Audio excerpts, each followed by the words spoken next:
One thing about words, unfortunately, is people can lie. They can say whatever they want. They can say, I love your screenplay. That was fantastic. You were great in that movie. I thought you were great, et cetera, et cetera. They can say anything to please, to flatter, to cajole you.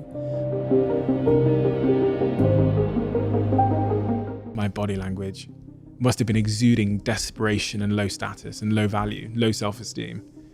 What's your thoughts on body language? Well, in my last book, Human Nature, I wrote a whole chapter on it. I quoted the figure 95%, but who knows what it really is. The thing it is that we evolved for hundreds of thousands of years before language existed, right?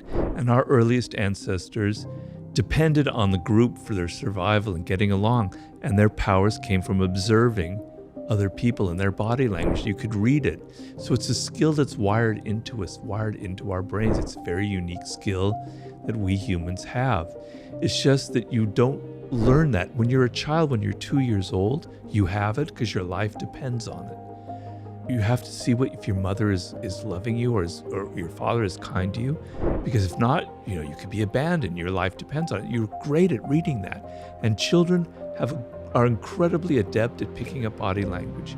So if someone is fake, if someone's an imposter, they hate being around children because children see through you, like radar, right? Because they're so attuned to it. You had that skill when you were very young, but you lost it because you became so oriented with words and you became so self-absorbed that you're not paying attention. But it's extremely important, right? So the whole body is involved in it. So you've got to first stop thinking about people's words so much. Because the one thing about words, unfortunately, is people can lie. They can say whatever they want. They can say, I love your screenplay. That was fantastic. You were great in that movie. I thought you were great, et cetera, et cetera. They can say anything to please, to flatter, to cajole you.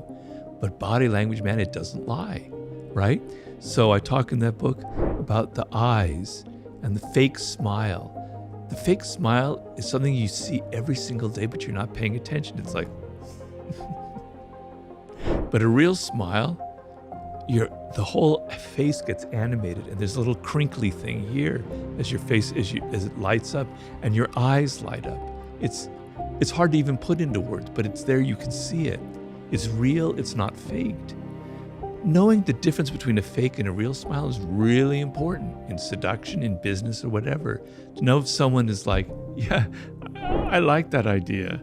No, they don't really. They're saying that to please you. They actually hate your idea. You master that language, you can start deciphering all this bullshit people are giving you. The face, you can disguise it a little bit. Actors know that. But you know what you can't fake? It's your voice.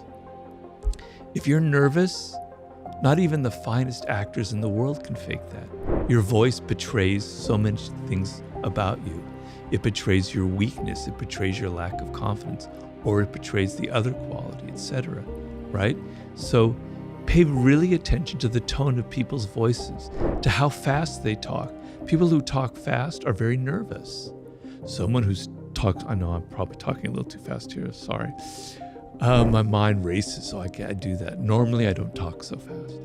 But, you talk slowly, you have a certain tone, you have a certain intonation that kind of reveals confidence, okay?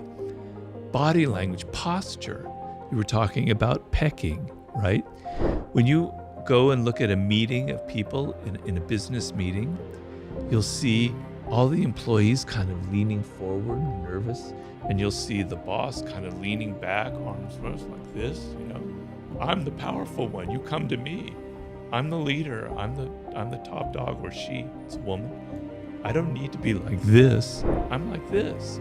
Body language reveals a lot about leadership qualities, etc., etc., etc. If you're at a party and you come up to someone that you're meeting for the first time and they're talking to you and you notice that their feet are angling away from you, that means that they're not really interested. They're looking for any moment to try and walk away and escape. They're not really into you. Whereas their feet are facing you, they're engaged, they want to talk to you, right? This is a whole art you can learn. You can sit there and you can read it. And I talk about I give the story in Laws of Human Nature of a man named Milton Erickson, the founder of NLP and hypnotherapy, probably one of the most brilliant psychologists who ever lived. When Milton Erickson was 19 years old or so, he had polio. He nearly died. His entire body was paralyzed. The only thing he could move, the only muscle he could move were his eyeballs. Now imagine that. He was a young man with a very active mind. He can't talk, he can't do anything. All he can do is move his eyeballs a little bit. He was so bored. Can you imagine how bored you'd be like that? You can't read, you can't do anything. People would come in to visit him. All he could do was look at them and study them. He became the greatest reader of body language ever in the history of mankind. People said he was almost had ESP. He could read everything about who they were just by looking. Because he ended up recovering, he became a psychologist. Because his life depended on developing this skill, he was going to just die from sheer boredom if he didn't learn how to read body language. He mastered that language much like somebody can master French. And it's an incredibly powerful language that I can't emphasize enough. You know, we can go about learning the language of body language, and I'm sure that will help, but it's such a complex thousand things with my body language at all times, like how I'm speaking, my eyeballs, where I'm looking, my posture, my arms, like am I crossing my arms, am I crossing my legs, all of these things. So the challenge of mastering all of that feels a little bit overwhelming. Am I right in assuming the easier challenge to master is in fact just like my sense of self?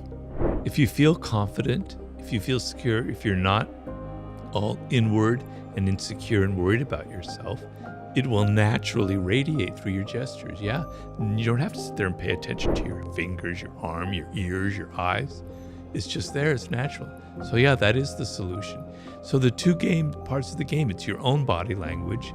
Be aware that people are judging you for that, right? And you can't, as you say, be monitoring everything or you'll drive yourself crazy and you'll look very weird, right? So the best solution is to feel these certain things that are going to radiate and to not give the fake smile, but when you're really happy, to just show it and show your emotion that way. And the other side, which is I think really important, is learning other people's body language. And that can come from study and is much more a logical thing than constantly thinking about everything that you do.